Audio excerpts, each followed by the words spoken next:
요즘 뭐 때문에 바쁘세요? 안부 여쭙는 거예요. 요즘 뭐 때문에 바쁘세요?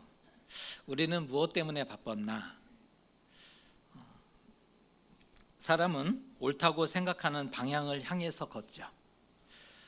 자신이 옳다고 생각하는, 자신이 믿는 그 방향을 향해 걸어가는 존재입니다. 중요하다고 여기는 것을 이루기 위해서 준비합니다. 여러분, 뭘 준비해요? 중요하다고 생각하는 것, 중요하다고 여기는 것을 위해서 준비를 하죠. 가족이 중요하면 어떻게 살까요? 가족과 함께하는 시간들을 더 많이 만들어 갈 겁니다. 명예가 준비하면 어떤 삶을 살아요?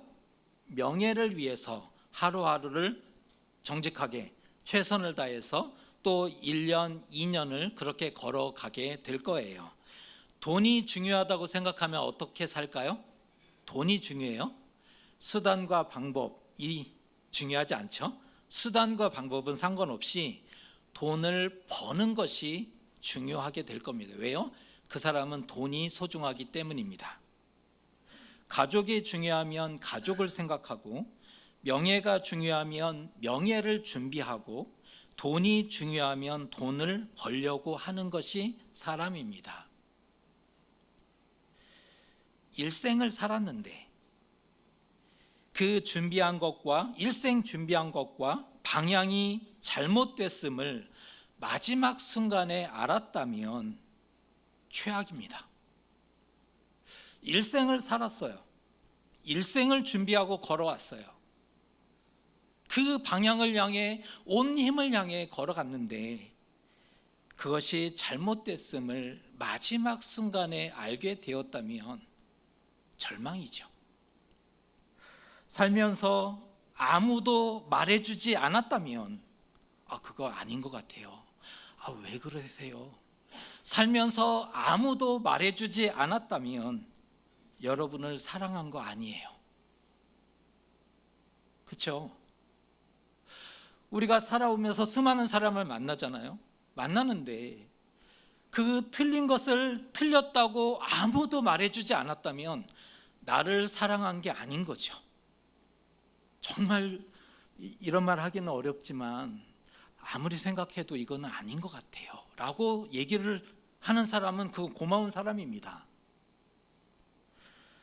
살면서 아무도 말해주지 않았다면, 심지어 교회에서조차 듣지 못했다면 그거 너무 잘못된 거죠. 오늘 역대기를 읽었습니다. 역대상의 말씀을 읽었는데 다윗 얘기가 나와요. 다윗에게는 인생의 목적이 있었어요. 다윗은 인생의 목적이 무엇이었을까를 오늘 생각해보는 그런 시간을 가져보려고 합니다. 성경에서 하나님이 꿈꾸셨던 나라에 가장 근접했던 인물을 뽑으라면 다윗입니다. 하나님이 꿈꾸셨던 나라가 있어요. 하나님이 꿈꾸셨던 인생이 있어요. 그것에 가장 근접했던 사람은 다윗이죠. 내 마음에 합한 자라 하는 칭찬을 받았을 뿐 아니라 다윗의 본을 따라서 이스라엘이 회복되기를 지속적으로 요구하고 계시죠. 다윗이 모델이 된 거예요.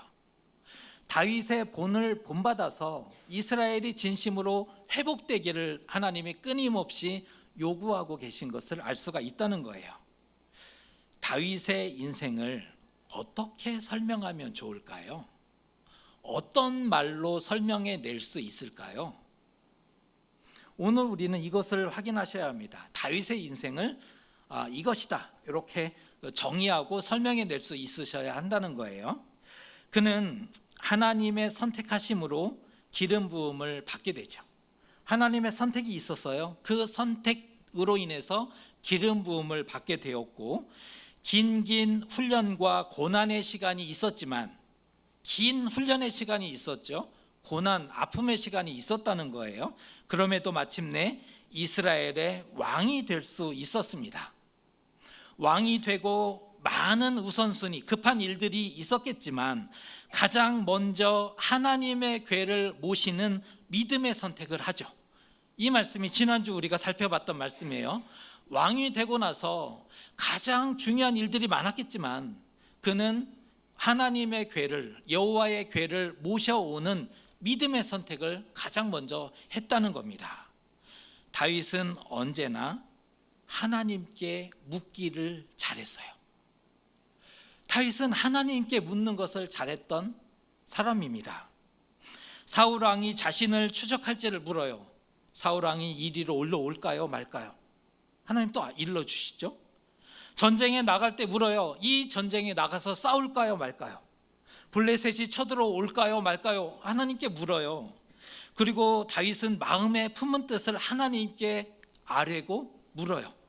하나님 마음에 이런 마음이 있는데 이것이 어떻게 될까요? 어떻게 하면 좋을까요? 라고 하나님께 물어요.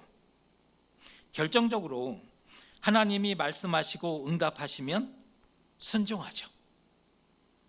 그러니까 다윗은 하나님께 묻기를 잘했던 사람인데 결정적으로 하나님이 말씀하시고 응답하시면 순종했다라는 거예요. 이것이 다윗의 신앙 메커니즘입니다. 메커니즘이라고 했을 때는 기계적이에요. 인풋이 있으면 결과가 언제나 일정해요. 이게 메커니즘이잖아요. 인풋, 하나님 어떻게 할까요? 라고 인풋이 있어요. 하나님이 말씀하시고 응답하세요. 다윗은 순종합니다. 우리는 하나님께 한번 묻기도 어렵죠. 하나님께 묻지 않아요. 하나님께 묻는 것이 왜 이렇게 어려운지 모르겠어요. 쉬울 것 같아도 하나님께 묻지를 않아요. 묻지 못하죠. 아뢰지 않는 경우도 많아요. 알아서 잘 그냥 살아가요. 알아서 자기 소견에 옳은 대로. 근데 사사기 기준으로 봤을 때 자기 소견에 옳은 대로 살아가는 것은 믿음의 방향이 아니었다라고 우리는 확인하게 되죠. 하나님께 묻지 않아요. 알아서 그냥 살아가죠. 그뿐인가요? 말씀하시고 응답하셔도 선택적으로 순종해요. 하나님의 말씀하지 않는 게 아니라 말씀하시고 응답하시는데 선택적으로 순종해요. 다윗과 다르죠. 다윗은 신앙의 메커니즘을 가지고 있어요. 인풋에 대한 결과가 일정했다고요. 그런데 우리는 응답하셔도 선택적으로 순종한다는 거예요. 마음에 들고 쉬운 것은 순종을 잘해요. 왜? 흡족하거든요. 딱 기다렸는데 그 답을 주셨어요. 옳거니 순종을 잘해요. 하지만 부담스럽고 어려운 것은 가까이 가지 않으려고 노력하죠. 의도적이에요. 어려운 거 뻔히 알거든요. 답을 주셨어요. 받아들고는 가까이 가지 않으려고 노력해요. 다윗과 우리는 차이가 많은 것 같습니다. 물론 시대도 달라요. 지위도 다르죠. 그는 왕이었고 우리는 또 평범하니까. 상황도 달라요. 다윗이 놓여진 상황과 우리를 동일하게 볼 수도 없어요. 가진 능력도 다르죠. 다윗은 다윗이에요. 하지만 분명한 것은 다윗은 인생의 목적을 하나님과 연결시켰다는 점입니다. 이게 분명해요. 다윗은 인생의 목적을 하나님과 연결시켰던 사람이라는 거예요. 이것이 다윗의 탁월함입니다. 다윗은 왜 탁월했나? 다윗은 왜 위대했나? 그 탁월함과 위대함의 기준이 다윗은 인생의 목적을 하나님과 연결시켰다는 거죠. 하나님 빼면 해석되지 않는 인생을 살아냅니다.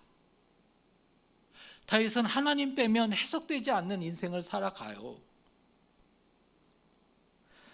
그는 하나님의 도우심으로 크고 강한 나라를 완성해요. 세워가죠.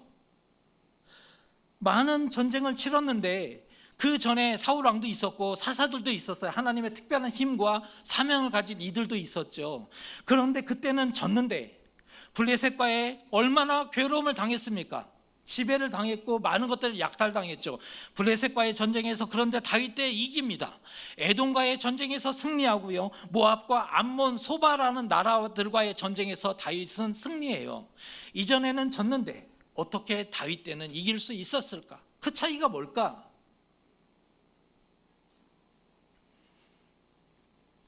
하나님의 도우심 때문이죠. 다윗은 그걸 알았어요. 하나님 빼면 나의 삶은 해석되지가 않는다. 다윗은 그걸 알았던 사람입니다. 결국 군사적인 그 큰 승리들을 이어지자 다윗의 명성이 열국에 퍼졌다 그래요. 이게 중요한 것은 다윗의 명성이 커질수록 열방들이, 작은 나라들이 이스라엘을 공격할 엄두를 내지 않게 되어지는 거죠. 이러한 군사적인 성공으로 인해서 이스라엘의 영토가 크게 확장되었고, 성경은 이렇게 표현합니다. 애굽의 시올 시내에서부터 하맛 어기까지 다윗이 통치했다. 애굽 땅 접경 지역에서부터 유프라데스 강 어강까지 다윗의 나라가, 다윗이 통치하는 나라가 되었다라고 표현하고 있는 겁니다. 이로써 하나님이 아브라함에게 약속하셨던 땅 약속이 마침내 성취된 거예요. 지금 이 기록은 대단히 중요한 기록입니다. 창세기에 하나님이 아브라함에게 약속하셨던 그 땅 약속이 다윗 때에 와서 완성이 돼요. 대단한 거죠. 그 약속을 부여잡고 이스라엘이 지금 버티고 견디고 살아내고 있지 않습니까? 다윗 때 땅 약속이 완성되었다는 거예요. 또한 다윗은 전쟁을 하면서 수많은 전리품을 획득하죠. 전쟁에서 얻어지는 것들이 있잖아요. 정복한 나라에서 매년 조공을 받아내요. 그러니까 전리품도 얻었을 뿐 아니라 정복한 땅에서 매년 조공을 받아냈다는 거예요. 그동안에는 외세의 침략으로 인해서 얼마나 많은 시간 동안 고통당하고 수많은 무고한 백성들이 죽어갔어요. 너무 괴로웠거든요.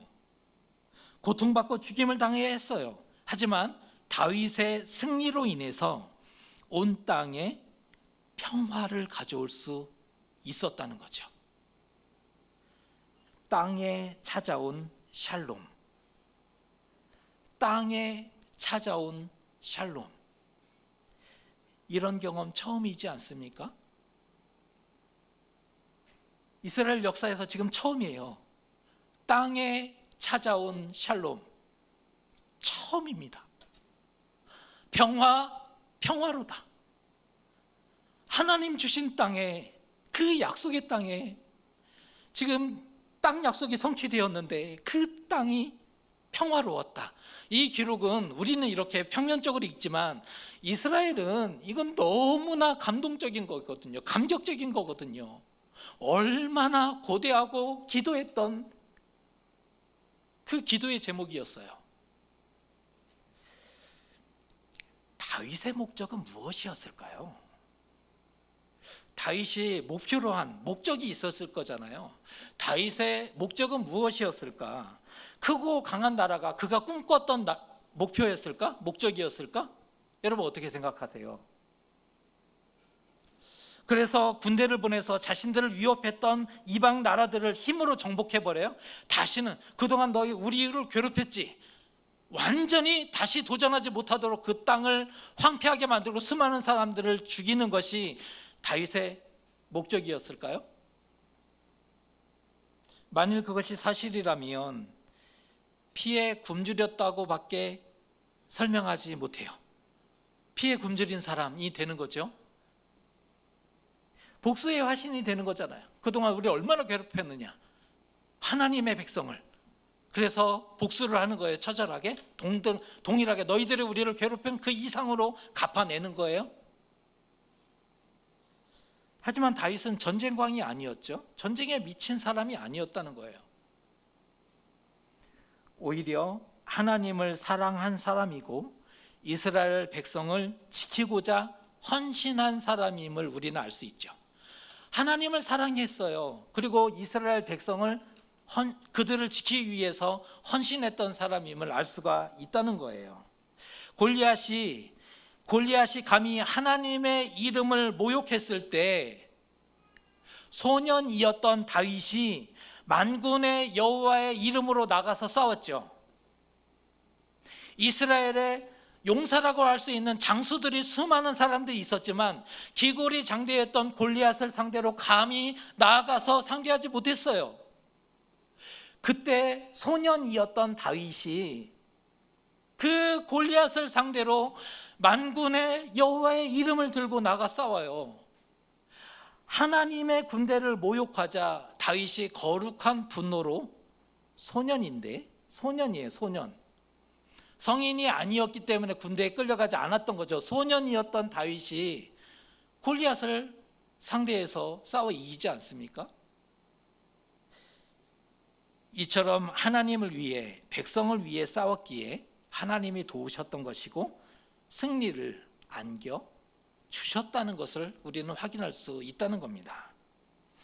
역대기는, 우리가 역대기를 읽고 있는데, 역대기는 다윗 때 놀라운 군사적인 성공이 있었음을 강조하고 있어요. 신명기 역사의 표현과 달라요. 역대기에서 그 다윗 때 군사적인 성공이 있었음을 특별히 더 강조하고 있어요. 왜 강조했을까요? 다윗의 어떤 승리, 이 전쟁에서의 승리를 통해서 많은 백성들이, 야, 드디어 이 위대한 왕을 우리가 가졌구나, 이 영웅을 만들기 위해서 그 군사적인 승리를 더 강조했을까요? 아니면 무용담을 위해서, 야, 이런 일이 우리 역사에 있었어, 이것을 주기 위해서였을까요? 아니요, 이유가 있어요. 역대기에서 군사적인 승리를 강조했던 이유는 그 자체가 성전 건축의 토대가 되었기 때문입니다. 역대기에 나오는 군사적인 승리는 무엇을 얘기하고 싶어서 강조하고 있냐면 성전 건축의 토대가 되었다, 요 얘기를 하고 싶어서 군사적인 승리가 있었다라고 얘기하고 있는 겁니다. 우리 역대기를 읽을 때 잘 읽으셔야 돼요. 다윗의 군사적인 승리, 여러 나라를 그 전쟁에서 이기고 승리하는 이 얘기를 하는 이유는 성전 건축의 토대가 되었다, 요 얘기를 하고 싶어서 얘기하고 있는 거예요.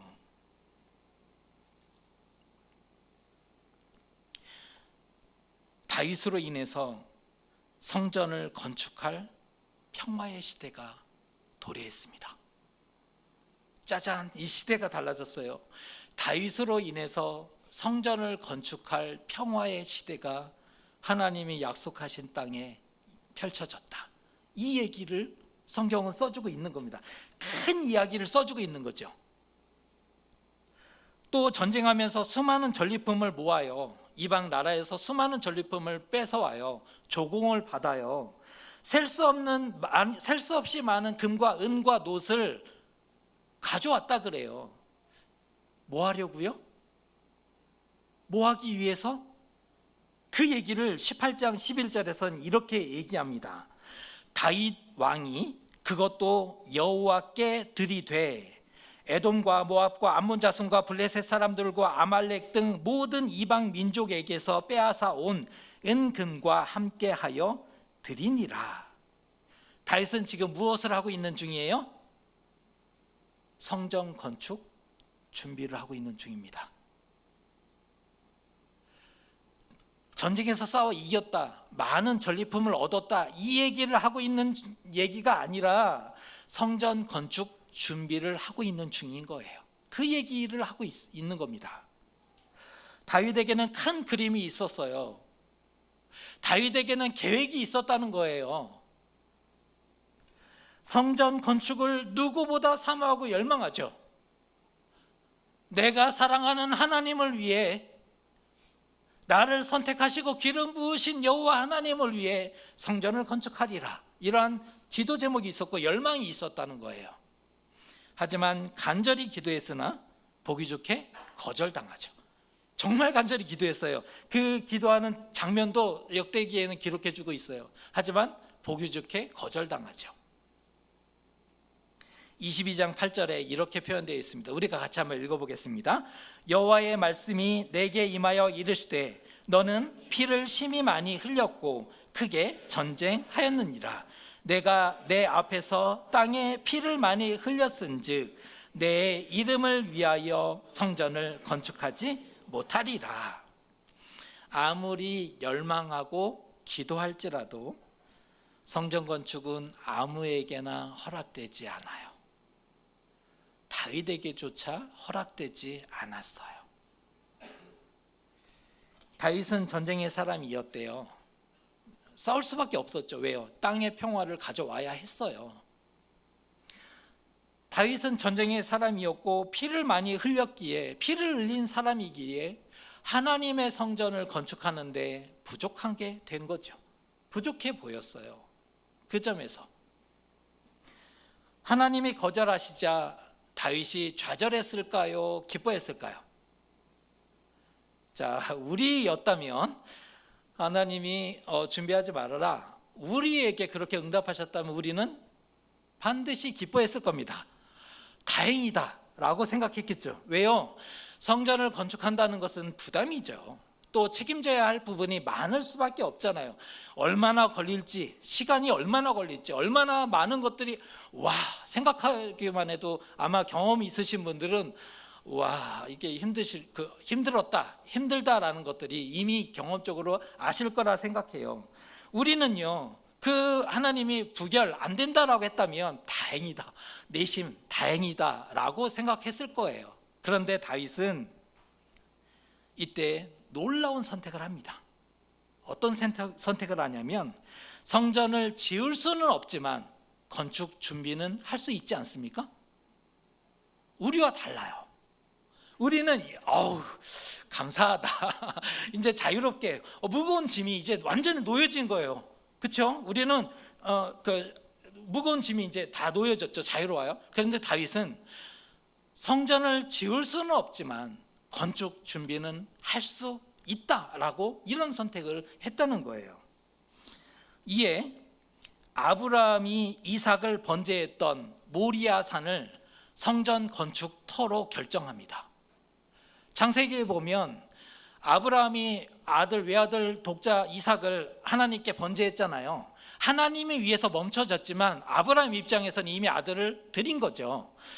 아브라함이 이삭을 번제했던 그 장소 모리아 산에 하나님의 전을 건축하기로 결정합니다.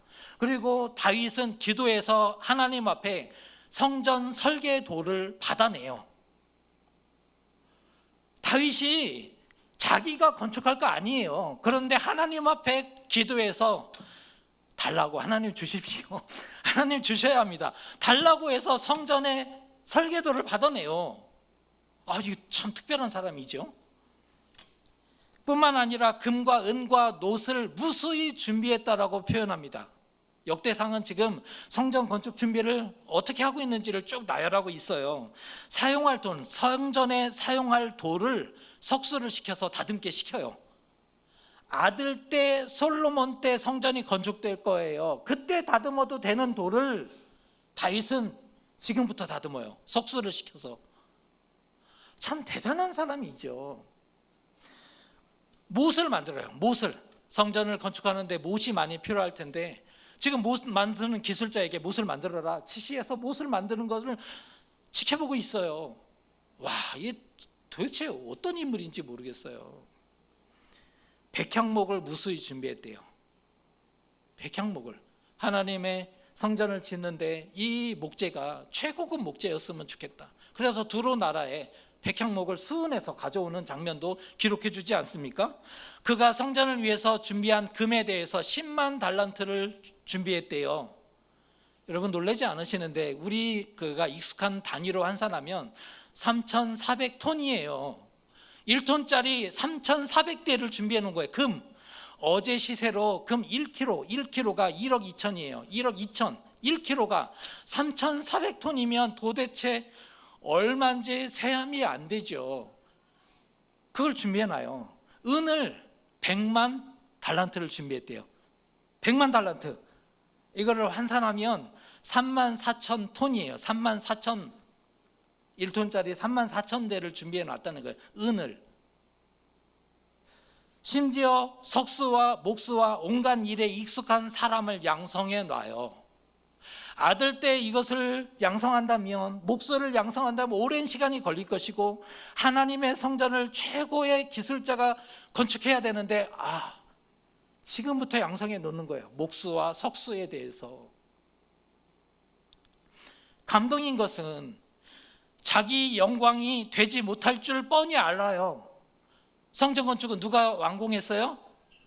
솔로몬이 모든 영광을 누가 가져갈 거예요? 아들인 솔로몬이 자기 영광이 되지 않을 것을 뻔히 알면서 성전 건축을 위해서 세심하게 철저하게 넉넉하게 모든 것을 준비해요. 그게 충분하진 않겠지만 자기가 할 수 있는 최선을 일생토록 준비해요. 다윗이 30세에 왕이 돼서 40년을 다스렸고 70세에 천국 갔죠. 그런데 일생을 지금 하나님의 성전 건축을 위해서 최선을 다해 준비해요. 평강의 사람이었던 그 솔로몬을 평강의 사람이라고 부르는데, 평강의 사람이었던 솔로몬이 하나님의 전을 건축하겠지만 준비는 다윗이 합니다.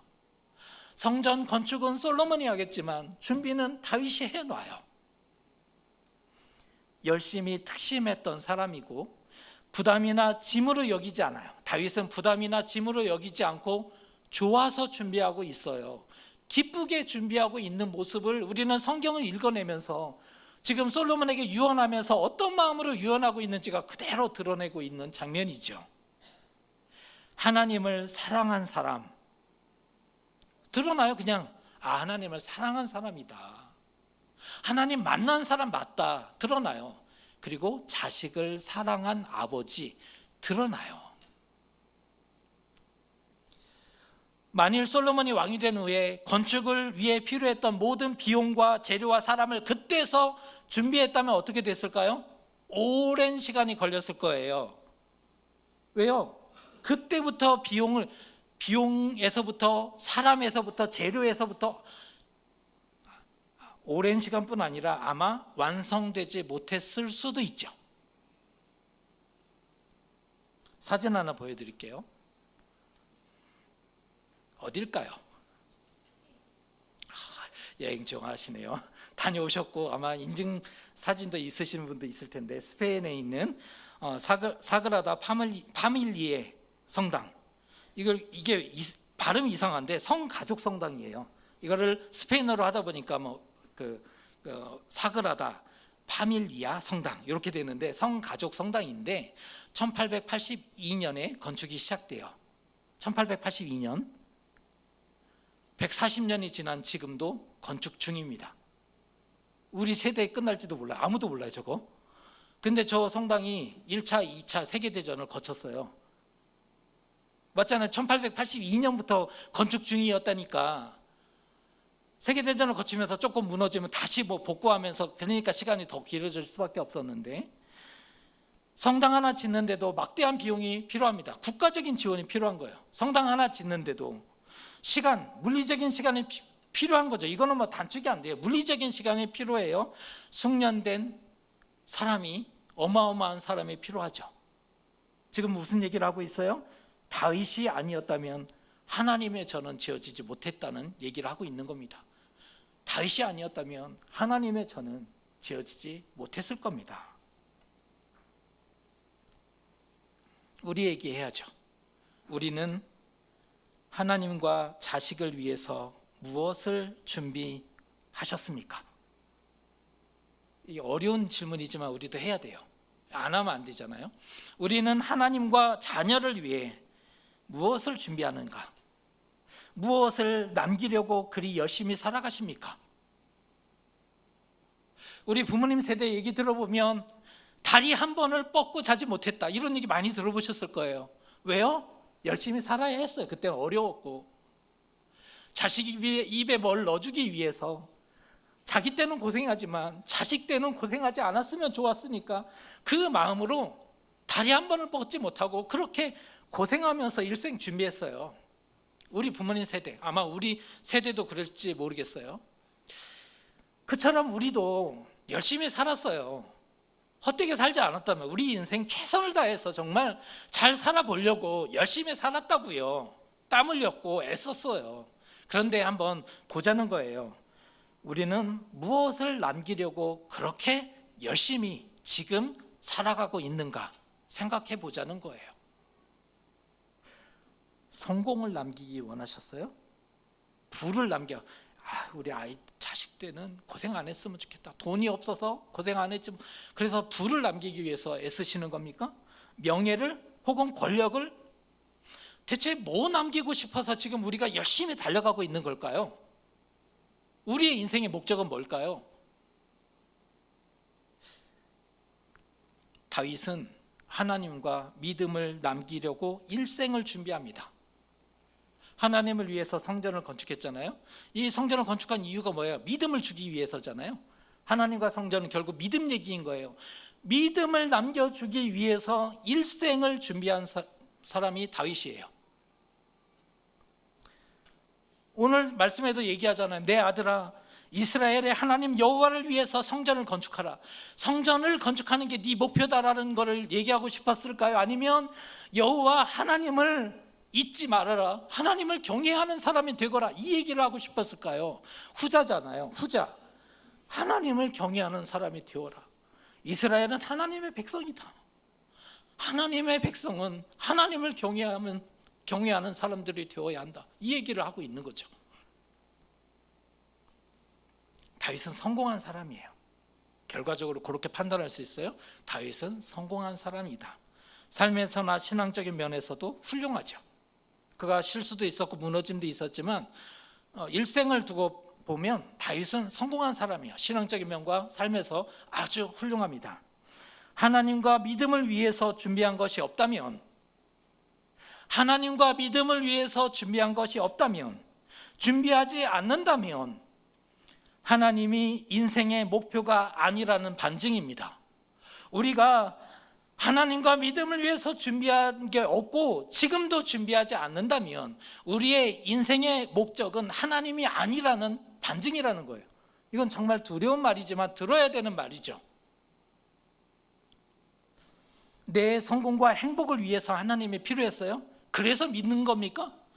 내 행복과 내 성공을 위해서 하나님이 필요했어요? 그래서 하나님을 믿는 거예요? 그래서 교회를 다니시는 거예요? 내 성공 때문에? 내 행복 때문에? 그래서 내 삶은 관여하면 안 되고 내가 기도하는 것만 응답하셔야 돼요, 하나님은? 하나님을 빼고도 해석에 어려움이 없다면, 내 삶에 하나님을 뺐는데 자연스러워요? 내 삶에 하나님을 뺐는데 다 해석이 돼요. 하나님은 뭐 하신 거예요? 내 걸어온 인생의 걸음에서 하나님을 뺐는데 자연스러워요? 다 설명이 돼요. 나는 열심히 살았고, 누구보다 열심히 살았고, 최선을 다했고, 그때의 결정을 너무 잘했고, 내 능력에 의해서 그 길을 걸어갔고, 나는 지금까지 여기에 왔다, 이렇게 내 인생을 아주 자연스럽게 설명해 낼 수 있다면 하나님은 대체 뭐 하셨습니까? 내 인생에서 하나님 빼고도 설명이 될 수 있으면 그때 하나님이 나를 살려주셨다, 그때 하나님이 지켜주시지 않았다면 나는 무너졌을 것이고 끝났을 것이다. 나의 인생은 덤으로 사는 인생이라 나는 하나님께 은혜를 갚으며 살아가야 하는 사람이다. 이게 내 삶을 설명하는 말이 되어야 되고 간증이 되어야 하는데, 내 인생에서 하나님을 빼고도 자연스럽다, 내 인생에 하나님이 없는데 그냥 다 해석이 된다. 우리 왜 사는 걸까요? 우리 대체 어떤 존재이길래 그렇게 살아오셨습니까? 잘못 산 겁니다. 이거 잘못했어요. 위험합니다. 위험한 정도가 아니죠. 통째로 부정되는 거예요, 나의 인생이. 하나님이 역사하셨고 도우셨는데 하나님의 역사와 기적은 다 사라졌고 내가 했다, 요거 남은 거잖아요. 내 인생을 내 힘으로 지금 설명해 낼 수 있다면. 너는 지혜로운 사람이니 알아서 잘 믿거라. 이게 부모가 자식에게 하는 말이에요. 너는 지혜로운 사람이니 알아서 잘 믿거라. 일생 땀 흘리며 열심히 살거라. 이건 축복 아니에요. 이건 축복 아니에요. 이거 축복 아니에요. 너는 지혜로운 사람이 알아서 잘 믿어. 그래 일생 땀 흘리고 수고하면서 잘 살아. 이거 축복 아니에요.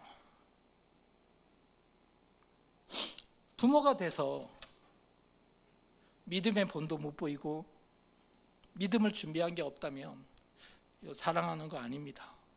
부모들이요, 다시 한번 자녀를 사랑하는 것이 무엇인지를 기억하셔야 합니다. 부모가 돼서 믿음의 본도 안 보였고 믿음을 준비한 게 없다면 정말 그 영혼을 사랑한 거 아니에요.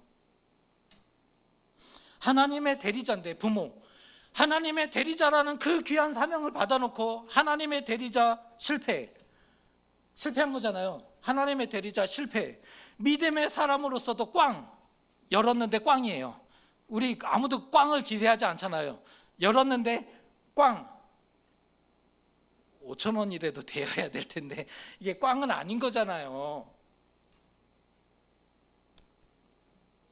믿음의 사람은 자신이 준비합니다.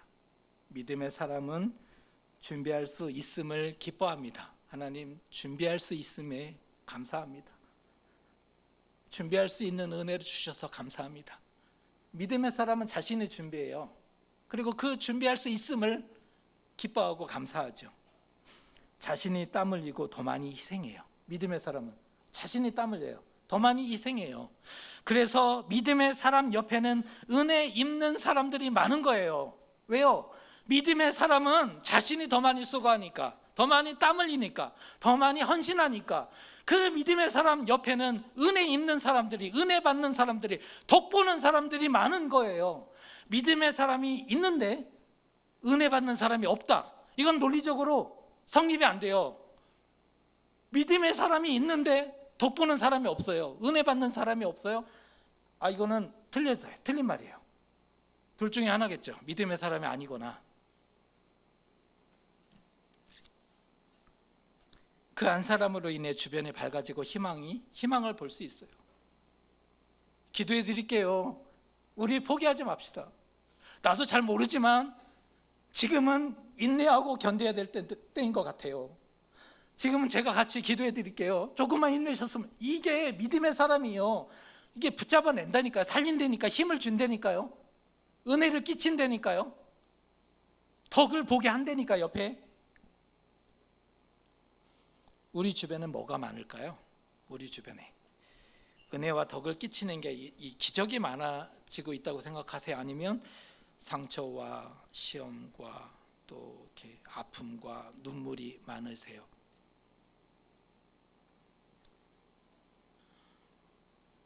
저는 감히 여러분을 도전합니다. 다윗처럼 하나님 빼면 해석되지 않는 인생 되셨으면 좋겠습니다. 하나님 빼면 해석이 되지 않아. 내 아들아, 딸아, 하나님을 놓치지 말았으면 좋겠다. 다윗이 그렇게 유언해요. 내 하나님을 꼭 기억하거라. 내 하나님을 잘 믿는 사람이 되거라 라고 유언을 해요. 우리 다윗과 동일한 사람은 아니지만 다윗처럼 다윗을 본받아서 하나님 빼면 해석되지 않는, 그래서 우리 마지막 순간에 자녀만 있는 게 아니라 믿음의 식구들도 우리가 옆에 증인이 될 거잖아요. 있을 거잖아요. 있을 때 여러분이요, 믿음의 동역자들이요, 여러분이요, 참 고맙습니다. 그런데 하나 부탁합니다. 하나님 빼면 해석되지 않는 삶을 살아내십시오 라고 하고 딱 하나님 품에 안길 수 있다면 행복할 것 같아요. 감히 여러분을 도전합니다. 하나님 빼고서는 해석되지 않는 삶을 살아내시기를 주님의 이름으로 축복합니다. 기도하겠습니다. 성전 건축이 허락되지 않았지만 다윗은